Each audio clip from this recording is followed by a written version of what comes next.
नमस्कार साथियों, स्वागत है आप सभी का YouTube चैनल अभिषेक GS एकेडमी में। साथियों, हम आशा करते हैं कि आप सभी लोग बहुत ही अच्छे होंगे। तो चलिए आज के वीडियो में हम लोग देखेंगे समसामयिक घटना चक्र के PET का मॉडल पेपर 3 को सॉल्व करेंगे।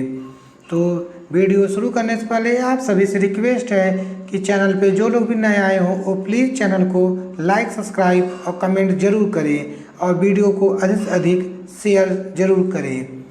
तो चलिए आज का पहला प्रश्न देखते हैं। पहला प्रश्न है, बिंदुसार किसका पुत्र था? बिंदुसार किसका पुत्र था? यहाँ ऑप्शन सही होगा सी, चंद्रगुप्त मौर्य। नेक्स्ट प्रश्न देखते हैं। नेक्स्ट प्रश्न है, त्रिपिटक की पवित्र पुस्तकें हैं। त्रिपिटक बौद्ध धर्म की पवित्र पुस्तक है। त्रिपिटक में भगवान बुद्ध की शिक्षाओं का संकलन है और इसे 3 भागों में बांटा गया है। इन्हीं 3 भागों को हम लोग त्रिपिटक कहते हैं। ऑप्शन सही हो जाएगा सी, बौद्ध धर्म। नेक्स्ट है,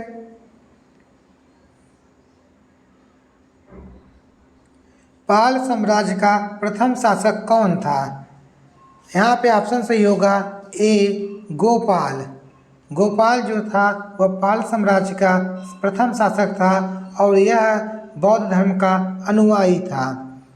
नेक्स्ट है, भारत पर शासन करने वाला पहला मुस्लिम राजवंश कौन था?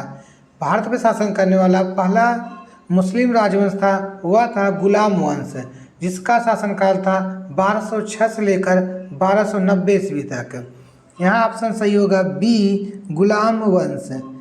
नेक्स्ट है, शिवाजी महाराज के शासनकाल में मंत्रिपरिषद को किस नाम से जाना जाता था?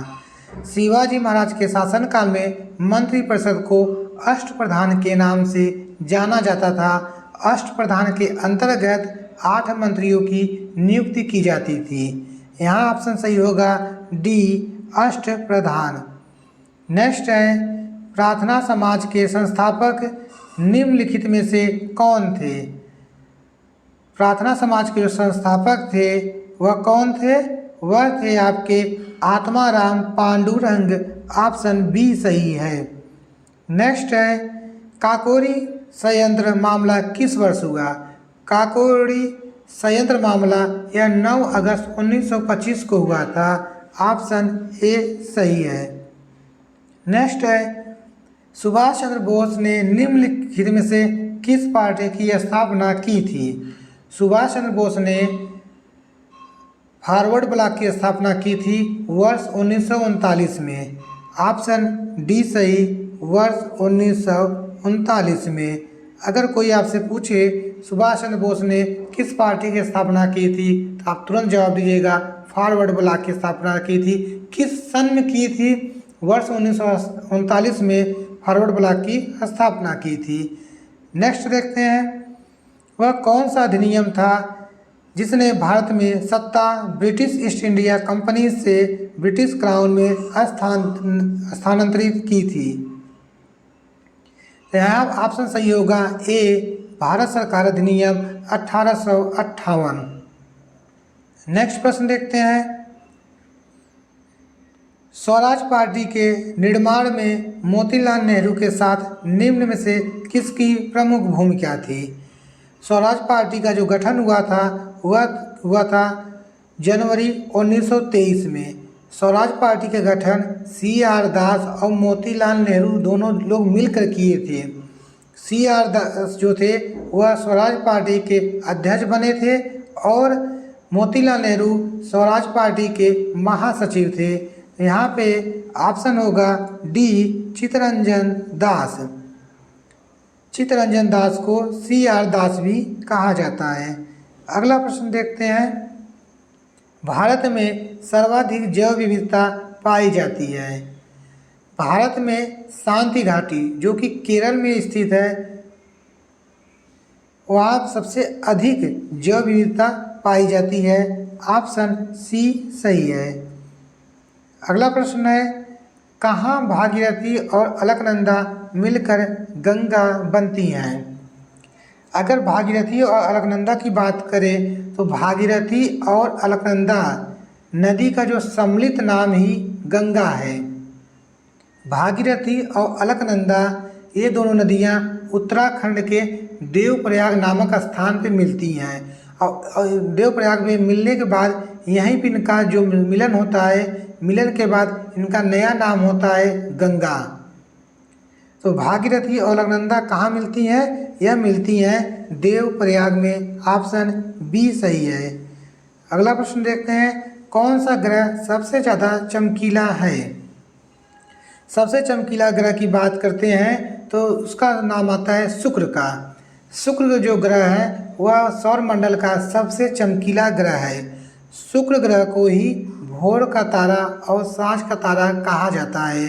ऑप्शन हो गया यहाँ पे बी शुक्र। नेक्स्ट है, दुनिया की सबसे बड़ी ताजे पानी की झील है। अगर ताजे पानी की झील बात करते हैं तो विश्व की सबसे बड़ी ताजे पानी की झील है सुपीरियर झील है, जबकि विश्व की सबसे बड़ी झील कैस्पियन सागर है जो खारे पानी की झील है। यहाँ पे ऑप्शन होगा, क्या होगा, कौन सा ऑप्शन होगा सही? तो यहाँ पे ऑप्शन होगा ए सुपीरियर झील। क्या होगा? सुपीरियर झील। ऑप्शन ए सही है। नेक्स्ट है, दक्षिण भारत की सबसे ऊंची चोटी है। अगर दक्षिण भारत की सबसे ऊंची चोटी के विषय में बात करते हैं तो सबसे ऊंची चोटी है अनाईमुडी है, जिसकी ऊंचाई लगभग 2695 मीटर है। यहाँ पे ऑप्शन बनेगा ए सही, अनाईमुडी। नेक्स्ट है, हिंदू रेट ऑफ ग्रोथ शब्द किसने प्रस्तावित किया था? हिंदू रेट ऑफ ग्रोथ का शब्द किसने प्रस्तावित किया था? यह प्रस्तावित किया गया था अर्थशास्त्री राजकृष्णा के द्वारा। ऑप्शन बी सही है। नेक्स्ट है, भारत के कृषि क्षेत्र में सामान्यतः किस प्रकार की बेरोजगारी पाई जाती है? भारत के कृषि के क्षेत्र में सामान्यतः प्रच्छन्न प्रकार की बेरोजगारी पाई जाती है। यहाँ ऑप्शन सी सही है, प्रच्छन्न बेरोजगारी पाई जाती है। नेक्स्ट है, भारत में हरित क्रांति का जनक किसे कहा जाता है? भारत में हरित क्रांति का जनक किसे कहा जाता है? भारत में हरित क्रांति का जनक एम.एस. स्वामीनाथन को माना जाता है। यहाँ ऑप्शन बी सही है। अगर आपसे कोई पूछे कि भारत में हरित क्रांति का जनक किसे कहा जाता है, आप तुरंत जवाब दीजिएगा एम.एस. स्वामीनाथन को। साथियों, वीडियो को अधिक से अधिक शेयर करिए और अधिक से अधिक वीडियो के साथ आप लोग जुड़िए और वीडियो के अंत तक आप सभी लोग बने रहिए। नेक्स्ट प्रश्न देखते हैं, श्वेत क्रांति का संबंध किससे है? सभी लोग जानते हैं श्वेत क्रांति का संबंध किससे है? ऑप्शन ए सही, दूध से है। नेक्स्ट है, वित्तीय वर्ष 2022-23 में राजकोषीय घाटे का अनुमान क्या है? वित्तीय वर्ष 2022-23 में राजकोषीय घाटा का जो अनुमान है वह है 6.4%। ऑप्शन डी सही, 6.4%। नेक्स्ट प्रश्न है, संविधान के 73वें संशोधन द्वारा पंचायतों को निर्दिष्ट किए जाने वाले कार्य निम्नलिखित में वर्णित हैं। संविधान के 73वें संशोधन द्वारा पंचायतों को निर्दिष्ट किए जाने वाले कार्य निम्नलिखित में वर्णित हैं। तो यह वर्णित हैं, किसमें वर्णित हैं? 11वीं सूची में। किसमें? 11वीं सूची में वर्णित हैं।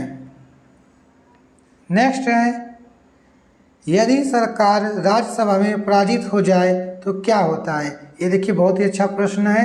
यदि सरकार राज्यसभा में पराजित हो जाए तो क्या होता है? तो क्या होगा, कमेंट करके बताइए। यदि सरकार राज्यसभा में पराजित हो जाए तो सरकार के ऊपर कोई प्रभाव नहीं पड़ता है, क्योंकि संविधान के अनुच्छेद 75(3) में यह बताया गया है कि सरकार जो है वह लोकसभा के प्रति सामूहिक रूप से उत्तरदायी होती है। इसीलिए अगर सरकार राज्यसभा में पराजित हो जाती है तो सरकार के ऊपर कोई प्रभाव नहीं पड़ता। यहाँ ऑप्शन क्या सही होगा? ऑप्शन सही होगा डी, उपर्युक्त में से कुछ नहीं होता। नेक्स्ट प्रश्न देखते हैं, राष्ट्रपति के उम्मीदवार के लिए क्या आवश्यक नहीं है। अगर हम राष्ट्रपति की बात करते हैं तो राष्ट्रपति जो निर्वाचित होते हैं उनकी जो योग्यता होती है वह संविधान के अनुच्छेद 58(1) में बताया गया है, और उसमें यह बताया गया है कि राष्ट्रपति के लिए आयु जो होती है 35 वर्ष वह पूरी कर चुका हो, लोकसभा का सदस्य निर्वाचित होने के लिए अर्हता हो और भारत का नागरिक हो, और उसमें पढ़ा लिखा हो, यह कहीं भी उल्लेख नहीं किया गया है। यहाँ ऑप्शन बी सही होगा, पढ़ा लिखा हो। यह जरूरी नहीं है कि भारत का राष्ट्रपति पढ़ा लिखा हो। ऑप्शन बी सही है। नेक्स्ट है, निम्नलिखित युग्मों में से कौन एक सुमेलित नहीं है। संविधान का भाग विषय, भाग 2 नागरिकता बिल्कुल सही है आपका। भाग 3 मूल अधिकार, यह भी सही है। भाग 4 राज्य के नीति के निदेशक तत्व, यह भी सही है। भाग 5 मूल कर्तव्य, ये गलत है। जो मूल कर्तव्य है वो भाग 4 क में है, भाग 4 क में है। यही ऑप्शन आपका डी गलत है, सुमेलित नहीं है। नेक्स्ट प्रश्न देखते हैं, लोकसभा के लिए चुनाव में निर्वाचित होने के लिए किसी व्यक्ति के लिए न्यूनतम आयु सीमा है। संविधान के अनुच्छेद 84 ख में यह बताया गया है कि अगर किसी व्यक्ति को लोकसभा में निर्वाचित होने के लिए न्यूनतम आयु 25 वर्ष होना चाहिए, और अगर वह राज्यसभा के लिए निर्वाचित होना चाहता है तो उसकी न्यूनतम आयु 30 वर्ष होनी चाहिए। लोकसभा के लिए 25 वर्ष और राज्यसभा के लिए 30 वर्ष। यह उल्लेख अनुच्छेद 84 ख में बताया गया है। यहाँ पे ऑप्शन सही होगा सी, 25 वर्ष। नेक्स्ट प्रश्न देखते हैं, न्यूटन का पहला नियम के रूप में भी जाना जाता है। अगर न्यूटन का पहला नियम के विषय में हम लोग बात करें तो न्यूटन का जो पहला नियम है उसमें यह बताया गया है कि यदि कोई वस्तु विरामावस्था में है या गतिज अवस्था में है तो वह तब तक उसी अवस्था में रहेगी जब तक कि उस पर कोई बाह्य बल कार्यरत न हो या कोई बाह्य बल न लगाया जाए। न्यूटन के प्रथम नियम को भी जड़त्व का नियम भी कहा जाता है। यहाँ ऑप्शन क्या होगा? ऑप्शन सही होगा सी, जड़त्व का नियम। अगर कोई पूछे कि न्यूटन का पहला नियम किस नाम से जाना जाता है तो उसे जड़त्व का नियम भी कहा जाता है। नेक्स्ट है, प्रति सेकंड होने वाले दोलनों की संख्या को क्या कहते हैं? क्या कहते हैं? आवृत्ति कहते हैं, फ्रीक्वेंसी। ऑप्शन ए सही है। नेक्स्ट है, न्यूलैंड्स के अष्टक नियम के अनुसार निम्नलिखित में से किसमें सोडियम के समान गुण होते हैं? न्यूलैंड्स के अष्टक में लिथियम और सोडियम के गुण धर्म समान होते हैं। तो यहाँ पे ऑप्शन सही हो जाएगा। कौन सा ऑप्शन सही होगा? D, lithium. नेक्स्ट है, दूध में पाया जाने वाला मुख्य प्रोटीन कौन सा है?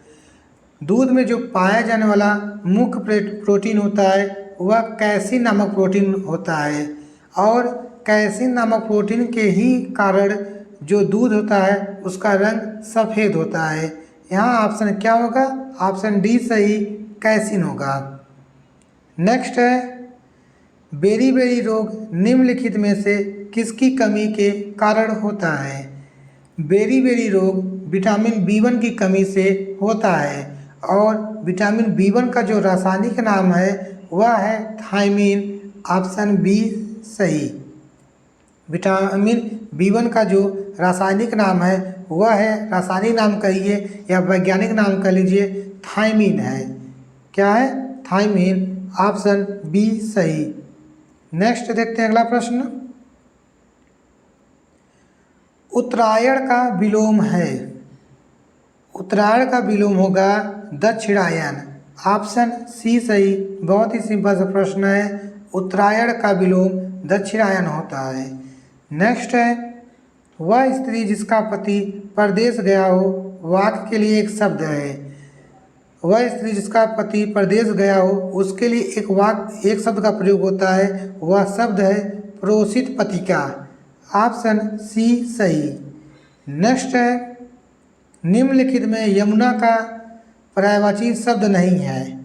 अगर यमुना का पर्यायवाची शब्द देखेंगे तो यमुना शब्द का पर्यायवाची शब्द होता है हंस सुता, अर्कजा, कृष्णा, सूर्य तनया, यमुना। यह सभी यमुना शब्द के पर्यायवाची हैं। जबकि कुलंकषा यह जो है यह किसका पर्यायवाची है? यह नदी का पर्यायवाची है। ऑप्शन डी सही है। नेक्स्ट देखते हैं, प्रयोजन का समानार्थी शब्द नहीं है। प्रयोजन का समानार्थी शब्द नहीं है, तो प्रयोजन का जो समानार्थी शब्द नहीं है वह है नियोजन। ऑप्शन डी सही है। प्रयोजन का समानार्थी शब्द होगा हेतु, लक्ष्य, उद्देश्य। यह सभी तीनों प्रयोजन के समानार्थी शब्द हैं। नेक्स्ट है, बहिष्कार का संधि विच्छेद क्या है? बहिष्कार का संधि विच्छेद क्या है? बहिष्कार का संधि विच्छेद होगा बहि धन कार। यहाँ ऑप्शन सी सही है। बहिष्कार का संधि विच्छेद बहि धन कार होगा। यह कौन सी संधि है? बहिष्कार में कौन सी संधि है? तो बहिष्कार में विसर्ग संधि है। ऑप्शन सी सही। आइए नेक्स्ट प्रश्न देखते हैं। जुलाई 2022 में किस भारतीय अर्थशास्त्री को अंतर्राष्ट्रीय मुद्रा कोष के पूर्व मुख्य अर्थशास्त्रियों की दीवार में शामिल किया गया? किसे शामिल किया गया है? गीता गोपीनाथ को शामिल किया गया है। ऑप्शन डी सही है। देखिए करंट अफेयर में इसमें घटना चक्र के प्रैक्टिस सेट में करंट अफेयर्स बहुत ही अच्छा दिया गया है। अगर जिसका करंट अफेयर तैयार नहीं पढ़ा हो तो वीडियो हम 4-5 वीडियो बना के करंट अफेयर्स का डाल दिए हैं। जो वीडियो नहीं देखे हो वो जाके वीडियो देख लें। जितना करंट अफेयर्स आपका घटना चक्र में दिया है उतना हम पहले आपको पढ़ा चुके हैं। एक भी घटना चक्र करंट अफेयर जो घटना चक्र में दिया है वह द स्पीडी में जो पढ़ाए हैं करंट अफेयर एक भी बाहर नहीं जाएगा। सब टोटल मिल रहा है आपका। तो जो लोग वीडियो नहीं देखे हैं वो जाके चैनल पर करंट अफेयर का वीडियो ज़रूर देखें। आइए नेक्स्ट प्रश्न देखते हैं।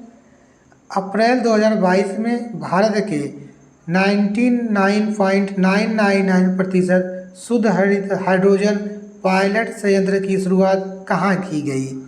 तो यह शुरुआत की गई है जोरहाट में। जोरहाट कहाँ है? यह असम में है। कहाँ पे है? असम में है। नेक्स्ट देखते हैं, जुलाई 2022 में किसे पीयूष गोयल के स्थान पर G20 के लिए भारत का नया शेरपा चुना गया है? तो किसे चुना गया है? यह है अमिताभ कांत को चुना गया है। पीयूष गोयल के स्थान पे अमिताभ कांत को चुना गया है। नेक्स्ट है, मई 2022 में जारी विश्व प्रेस स्वतंत्रता सूचकांक 2022 में भारत किस स्थान पे है? यह बहुत ही इम्पोर्टेंट है। यह प्रश्न पूछता है। तो किस स्थान पे है? 150वें स्थान पे है। विश्व प्रेस स्वतंत्रता सूचकांक में हम देखेंगे तो 180 देशों में भारत का स्थान 150वां स्थान है। जबकि 2021 में 180 देशों की सूची में भारत का स्थान 142वां था। 2022 में 150, 2021 में कोई पूछे कि किस स्थान पे था तो 142वें स्थान पे था। ऑप्शन बी सही। नेक्स्ट है, 3 मार्च 2022 को क्वाड नेताओं के वर्चुअल शिखर सम्मेलन का आयोजन संपन्न हुआ। क्वाड समूह में कौन सा देश शामिल नहीं है? अब हम लोग बात कर लेते हैं क्वाड समूह। क्वाड समूह की बात करते हैं तो इसमें आपका 4 देश शामिल होते हैं। क्वाड समूह में 4 देश शामिल होते हैं। पहला आपका संयुक्त राज्य अमेरिका, दूसरा ऑस्ट्रेलिया, तीसरा भारत, चौथा जापान। 4 देशों के समूह को हम सभी क्वाड समूह के नाम से जानते हैं। तो यहाँ पे ऑप्शन जो सही होगा, ऑप्शन सही हो जाएगा डी, न्यूजीलैंड। न्यूजीलैंड जो है वह क्वाड समूह का सदस्य नहीं है। नेक्स्ट है, मई 2022 में भारत में बंगाल की खाड़ी में चक्रवात आसानी निर्मित हुआ। इस चक्रवात का नाम आसानी किस देश ने रखा था? अब बात करते हैं चक्रवात आसानी के लिए विषय में। 8 मई 2022 को बंगाल की खाड़ी में चक्रवात आसानी निर्मित हुआ था। इस चक्रवात का जो नाम था आसानी, वह श्रीलंका ने रखा था और इस चक्रवात के द्वारा आंध्र प्रदेश और उड़ीसा राज्य सबसे अधिक प्रभावित हुए थे। तो यहाँ पे ऑप्शन सही होगा ए, श्रीलंका। श्रीलंका के द्वारा ही आसानी नाम दिया गया था। नेक्स्ट है, मार्च 2022 में ताल ज्वालामुखी में विस्फोट हुआ। यह ज्वालामुखी किस देश में स्थित है? तो यह ज्वालामुखी, ताल ज्वालामुखी जो है यह फिलीपींस में स्थित है। ऑप्शन सी सही। नेक्स्ट है, निम्नलिखित में से कौन सा भारत का शास्त्रीय नृत्य नहीं है? अब भारत के शास्त्रीय नृत्य के विषय में देखेंगे तो भारत का जो शास्त्रीय नृत्य है वह है कथकली, ओडिसी, मोहिनीअट्टम। ये तीनों भारत के प्रसिद्ध शास्त्रीय नृत्य हैं। जबकि आप भांगड़ा जो है यह पंजाब राज्य का लोक नृत्य है। ऑप्शन क्या होगा सही? ऑप्शन सही होगा आपका बी, भांगड़ा। भांगड़ा जो है वो भारत का शास्त्रीय नृत्य नहीं है। नेक्स्ट है, क्षेत्रफल की दृष्टि से भारत का सबसे बड़ा राज्य कौन है? अगर क्षेत्रफल की दृष्टि के संदर्भ में हम देखेंगे तो सबसे बड़ा राज्य आपका है राजस्थान। ऑप्शन सी सही है। राजस्थान के बाद आपका दूसरा नंबर पे आता है मध्य प्रदेश, तीसरे नंबर पे महाराष्ट्र, चौथे नंबर पे उत्तर प्रदेश है।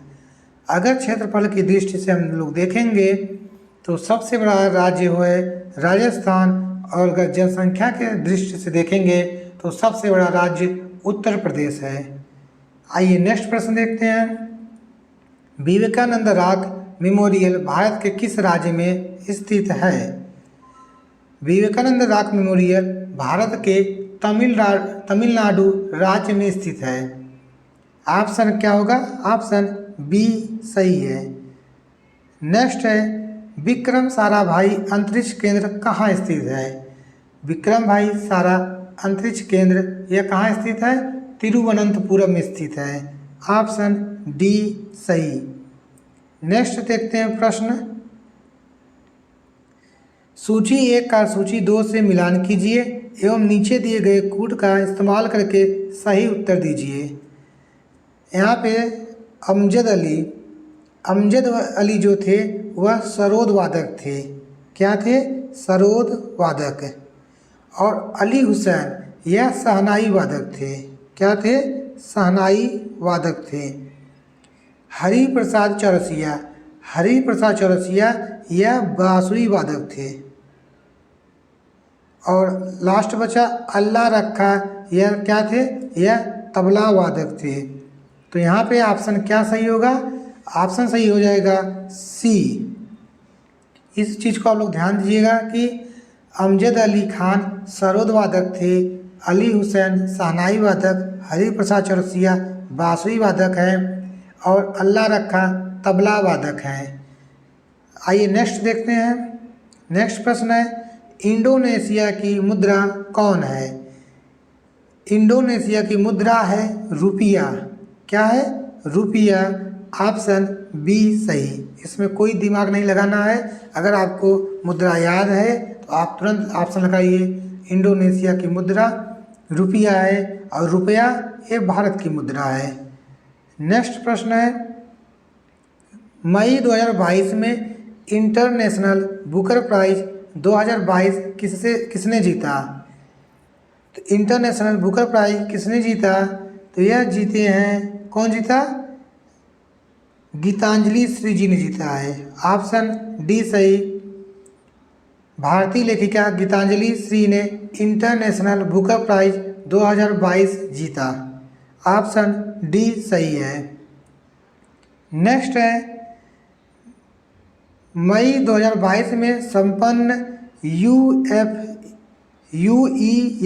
चैंपियन लीग 2021-22 का खिताब किस फुटबॉल क्लब ने जीता? तो यह किसने जीता? यह जीते हैं रियल मैड्रिड ने। ऑप्शन बी सही है। नेक्स्ट है, जून 2022 में अबू धाबी में आयोजित 22वें अंतर्राष्ट्रीय भारतीय फिल्म अकादमी पुरस्कार IIFA वितरण समारोह में किस फिल्म को सर्वश्रेष्ठ फिल्म का पुरस्कार प्रदान किया गया है? यहाँ पे ऑप्शन होगा सी, शेरशाह को।